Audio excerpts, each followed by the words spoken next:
तो क्वेश्चन करते हैं, लेट ये एक्सप्रेशन जो है ना, ग्रेटेस्ट इंटीजर फंक्शन का एक्सप्रेशन है। Then at which of the following points ये फंक्शन जो है वो डिसकंटिन्यूअस है। किन किन पॉइंट्स पे डिसकंटिन्यूअस है वो निकालना अपने को। फंक्शन लिखते हैं पहले, f x is equal to x cos pi x plus greatest integer function. ठीक है, ये फंक्शन दे रखा है।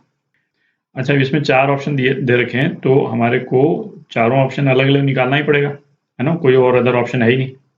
और इसमें एक चीज देखें, जैसे x इज इक्वल टू 0 है ना, x इज इक्वल टू 0 पे ये वाला जो पोर्शन है फंक्शन का, इसकी चाहे जो वैल्यू हो, जो ये वाला पोर्शन है वो तो इसको 0 बना ही देगा। ठीक है, left hand limit, right hand limit और x इज इक्वल टू 0 पे तीनों केस में इस फंक्शन की वैल्यू क्या आ जाएगी, 0 आ जाएगी, है ना, केवल इसके कारण x इज इक्वल टू 0 पे। तो x इज इक्वल टू 0 पे तो ये फंक्शन कॉन्टिन्यूस है, ये तो दिख ही रहा है। ठीक है, तो इसको बहुत डिटेल में हमको एग्जामिन करने की जरूरत ही नहीं, इसको तो रूल आउट कर ही देते हैं। बाकी ऑप्शंस देखते हैं अब एक एक करके। तो पहला ऑप्शन एग्जामिन करते हैं, x इज इक्वल टू -1 है ना, इस वाले पॉइंट पे पहले अपन लेफ्ट हैंड लिमिट निकाल रहे हैं। तो लेफ्ट हैंड लिमिट का मतलब हो गया कि x जो है वो -1 से थोड़ा सा कम है, -1 माइनस।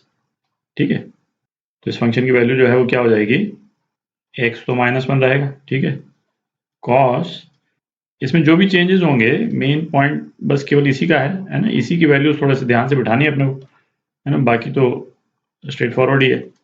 पाई एक्स क्या हो गया, -1। अच्छा, -1 पे ग्रेटेस्ट इंटीजर फंक्शन की वैल्यू क्या हो जाएगी, -2 हो जाएगी।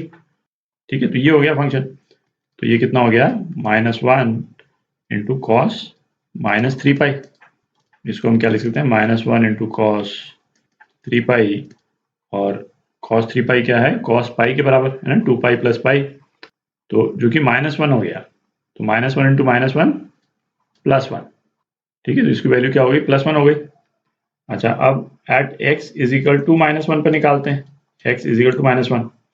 तो x इज इक्वल टू -1 पे फंक्शन की क्या वैल्यू हो जाएगी, -1 इंटू कॉस पाई, है ना, -1 प्लस -1, एग्जैक्ट -1 पे ग्रेटेस्ट इंटीजर फंक्शन की वैल्यू क्या रहेगी, -1 ही रह जाएगी।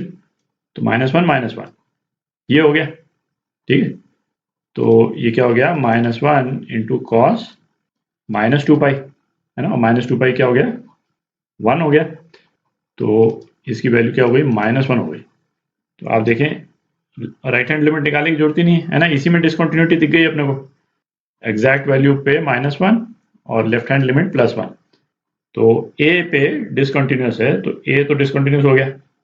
अब बी देखते हैं, इसी में कर लेते हैं, x इज इक्वल टू 1 पे देख रहे हैं अपन। तो पहले लेफ्ट हैंड लिमिट देखते हैं, लेफ्ट हैंड लिमिट मतलब x टेंडिंग टू 1 माइनस। ठीक है, तो x टेंडिंग टू 1 माइनस, 1 से थोड़ा सा कम। तो फंक्शन की वैल्यू क्या हो जाएगी, x की वैल्यू 1।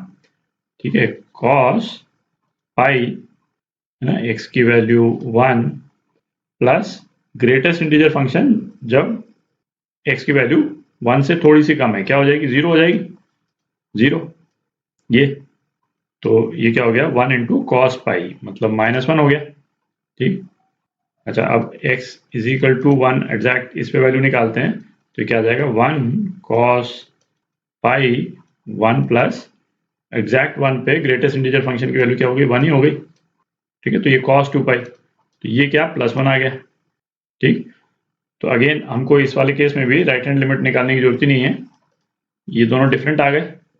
तो x इज इक्वल टू 1 पे भी फंक्शन जो है वो डिसकंटिन्यूअस है, तो बी पार्ट भी करेक्ट है। अब डी पार्ट देखते हैं, तो x इज इक्वल टू 2 पे निकालते हैं। तो पहले लेफ्ट हैंड लिमिट मतलब x टेंडिंग टू 2 माइनस, 2 से थोड़ा सा कम। तो फंक्शन की क्या वैल्यू हो जाएगी, x की वैल्यू 2 cos पाई, x की value 2 plus greatest integer function 2 minus पे, 2 से थोड़ा सा कम पे ये क्या हो जाएगी, 1 हो जाएगी। ठीक है, तो ये क्या हो गया, ट्वाइस cos 3 पाई -2। ठीक, और x एग्जैक्टली यदि 2 होता है तो इसकी क्या वैल्यू हो जाएगी, cos 2 cos पाई 2 प्लस ग्रेटेस्ट इंटीजर फंक्शन 2 पे सेम वैल्यू रहेगी 2। तो ये कितना हो गया, 2 हो गया।